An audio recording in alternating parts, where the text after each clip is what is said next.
Today I am making hummingbird feed. The recipe online said 4 cups of water to 1 cup of sugar. But I guess my husband's grandma always made Kool-Aid for them. So I did a packet of Kool-Aid for however much water was in the hummingbird container. I filled this up with water, then added a packet of Hawaiian punch with a cup of sugar. And you just boil it or whatever till it turns, till the sugar dissolves.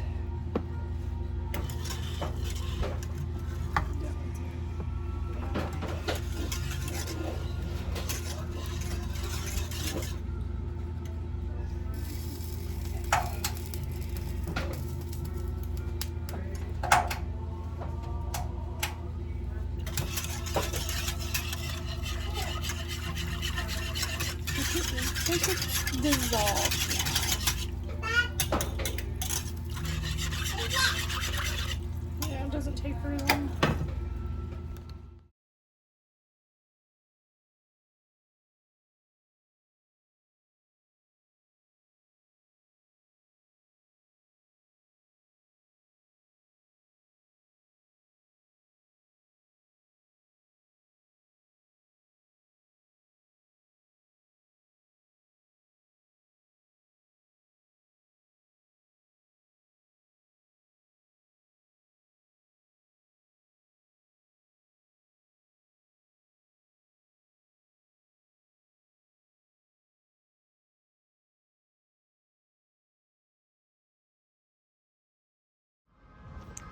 I have those pots planted. There's 2 pots over there. And then I need to clean out this. My husband's gonna weed eat it. And then I'm gonna put, I guess they cut down some tree limbs. There's a big old pile of tree limbs. In this bowl right here, I added 3 cups of flour. And then I am gonna mix 4 eggs in it and maybe like a half a cup of water. And what I'm making is a dough for homemade noodles, homemade egg noodles. I was making it on a Saturday so that I could have it for Sunday dinner.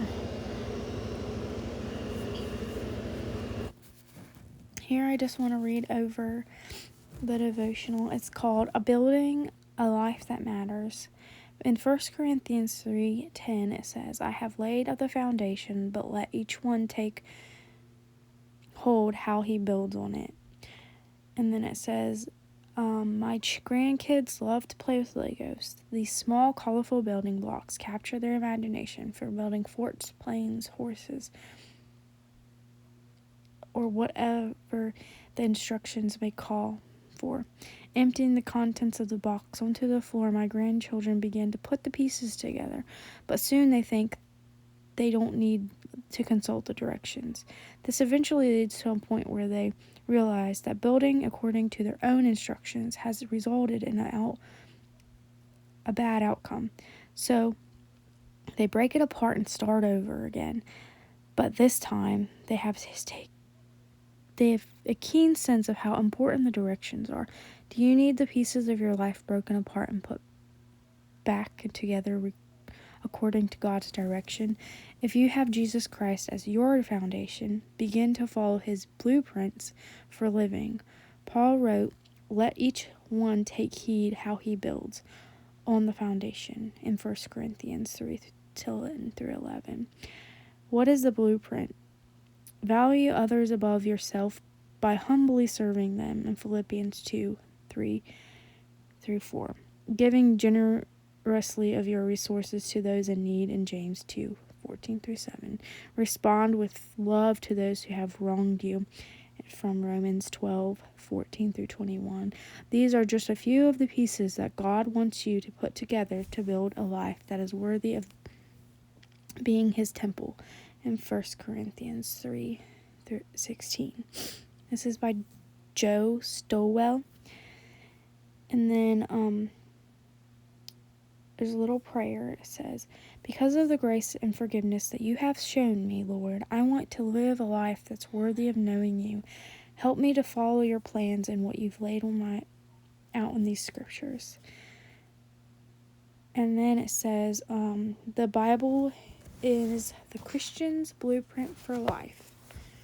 The Bible truly is the blueprint or the directions for our life.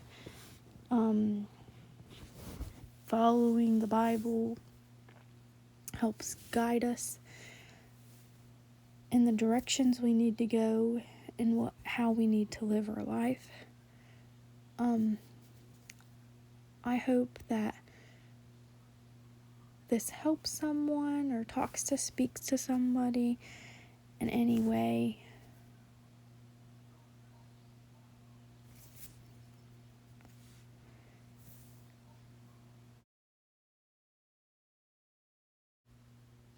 Here I was just cutting up the noodles, and I added like extra flour just to keep the noodles from sticking together.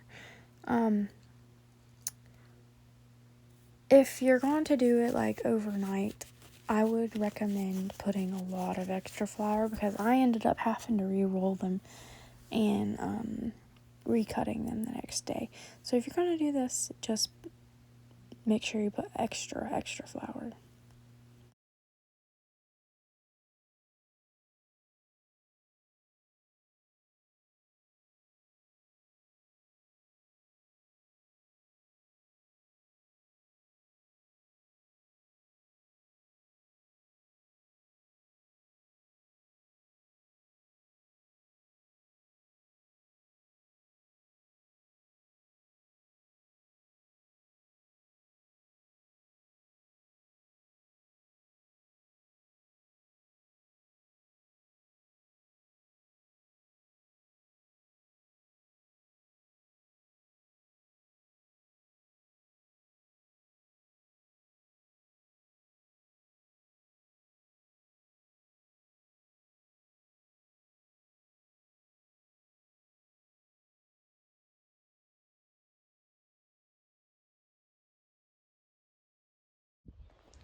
Here is what we did today.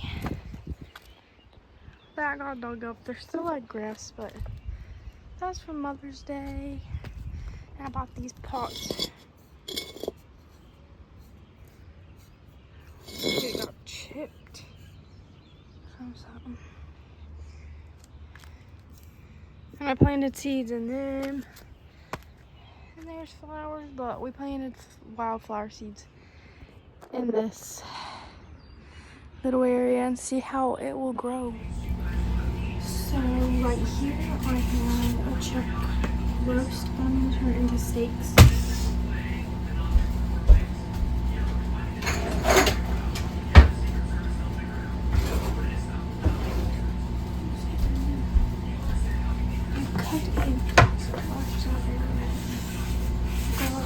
My cutting board and I'm gonna cut it up. So I think the best way is to cut it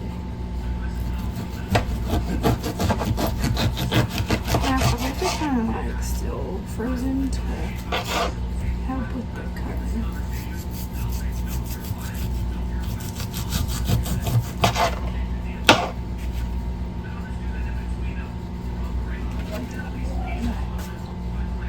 And just stick it back in this.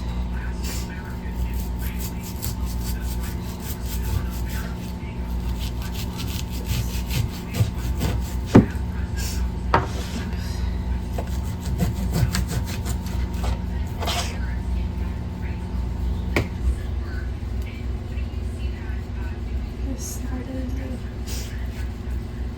fattest part.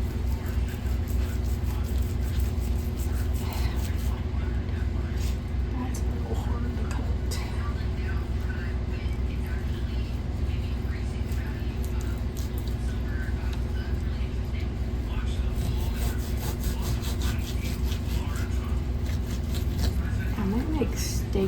white instead, since it's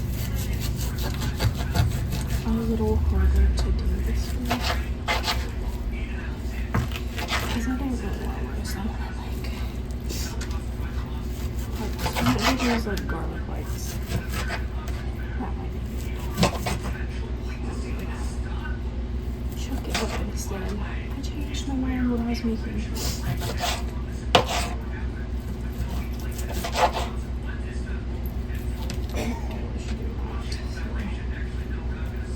Okay, I'm gonna cut this up and then you'll see me later. So I'm gonna put the steak in a bowl and season it real good. I thought about using my cast iron grill skillet, but I think I'm gonna use my flat pan instead, just because I don't know if it works.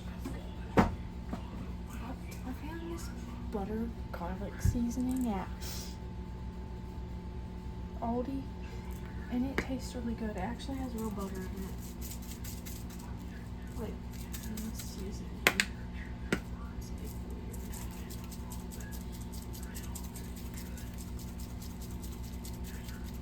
But it tastes really good. I used it for like fries and stuff.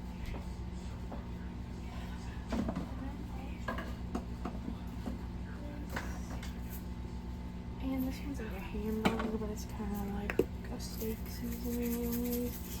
They're kind of similar. Because I don't have any structures now, but a Creole. And then I'm going to mix it with my arms and let my shards in it.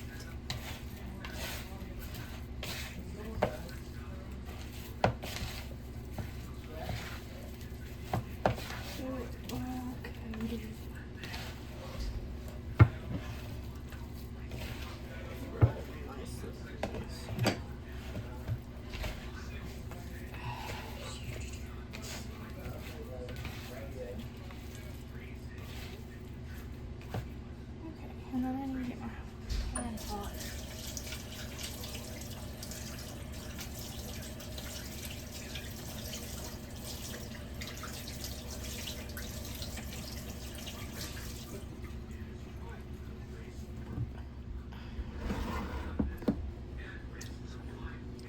There's my meat and my pan.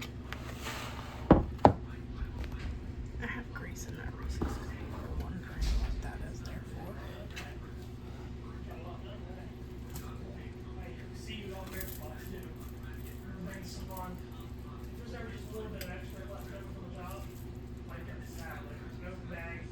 I have to do the pans. That's a lot of meat. I might do part of this.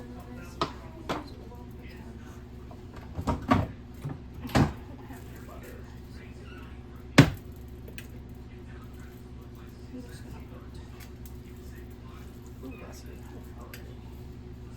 Some ground and some, I like it like a real flavor. Cast iron pan. So I'm making 2 pans. I feel like there's too much meat. We'll either eat it all or save the leftovers. Right here, I was saying that Dr. Pepper wasn't my favorite drink. I was getting potatoes so that I could cut them into like wedges, and what I was gonna do was put them in the microwave first, and then put them in the air fryer, and I put cheese over top of them, and then stuck them in the air fryer and got the cheese all melted, and then after I did that, I added cilantro, jalapeno ranch that I had made, and it's like really good. If you look up cilantro lime ranch, actually I'll just put it in the description for you. But it was so good. And then at the end, you'll see a picture of the finishing of the food.